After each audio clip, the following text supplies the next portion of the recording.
Once again, police in South Africa have deployed a high-level delegation to its Eastern Cape province to investigate the circumstances around the deaths of 21 teenagers at a local tavern.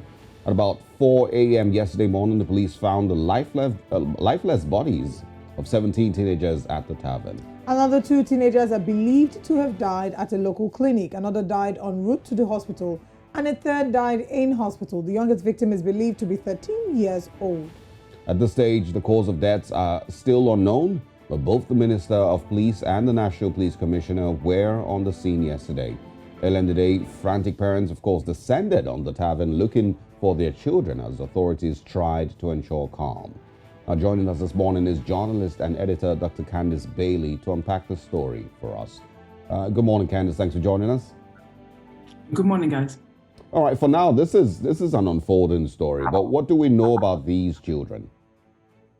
Yeah, it's quite a sad story that's hit South Africa this weekend. What it initially seemed that witnesses had told journalists at the scene of the crime that it was a stampede that had unfolded and that caused the death of the 17 children at this tavern. But this morning reports in the media indicate, from forensic pathologists indicate that it was actually something that the teenagers had inhaled or ingested at the tavern that had caused them to die. So obviously these are only initial indications, and autopsies are being conducted on all the bodies of the children. But what they're saying is that the way the children were found in the tavern, lying on couches, lifeless, it seems that there was something that they had ingested that had caused them to pass on. So that's really the latest development in the story, and quite a sad development. I mean, I think there's a lot of questions around what it actually was that they had taken that had resulted in this. What we do know is that it appears that it was a party that these children were attending.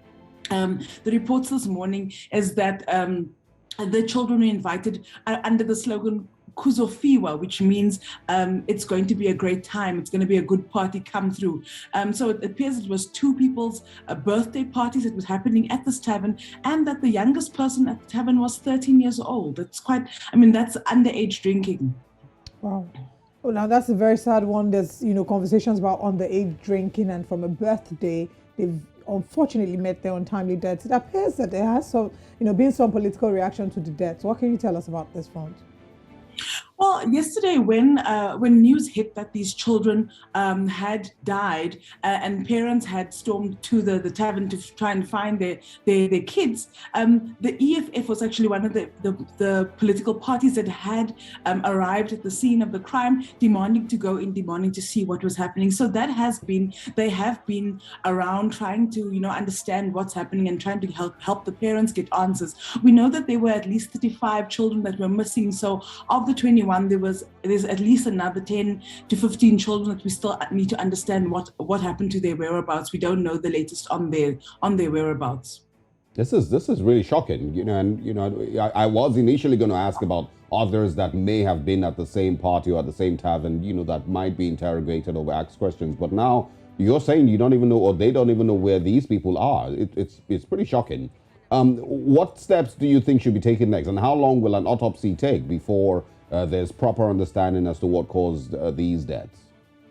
It's difficult for me to say how long the autopsies are going to take, but I'm sure that there's national attention on this case. So I'm sure that they are going to expect answers quite soon. I have no idea how long autopsies will take, but the police minister, Becky Cele, is putting a lot of pressure on the team in the Eastern Cape. He has brought in crime scene experts from the National Department to attend to the scene, to get the answers that we need. So I think that within the week we would know what happened to these children and what exactly they had inhaled or ingested that led to their deaths. It is quite a sensitive matter, and obviously the Department of Health is involved as well. The Department of Community Safety are actually involved. They are the ones that made the announcement this morning about there being something that the children ingested or inhaled. So as you can see, there's a high-level delegation that's been deployed to the scene to understand why, to get the answers that we need around these children.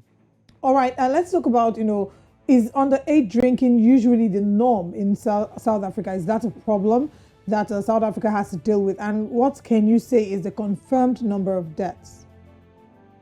So at this stage, I'll start then. At this stage, we've got 21 deaths. That's the confirmed number of deaths that police have confirmed. Obviously, the list of 35, that is potentially speculation. So we need to understand if there's any truth to that. And in terms of underage drinking, South Africa does appear to have a high drinking culture, or a significant drinking culture.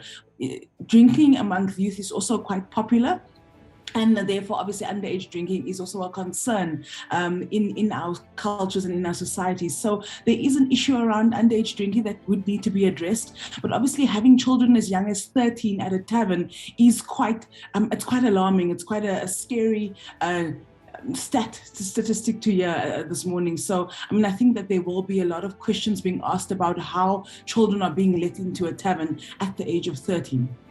Well, hopefully, there is some answers as quickly as possible, because those parents are going to be worried. And, also whoever it is that runs that tavern, the owner, there has to be something, that comes up. But we'd love to speak with you again. Hopefully there is more information when next we talk. Have a great Monday ahead. Thank you, you too, guys.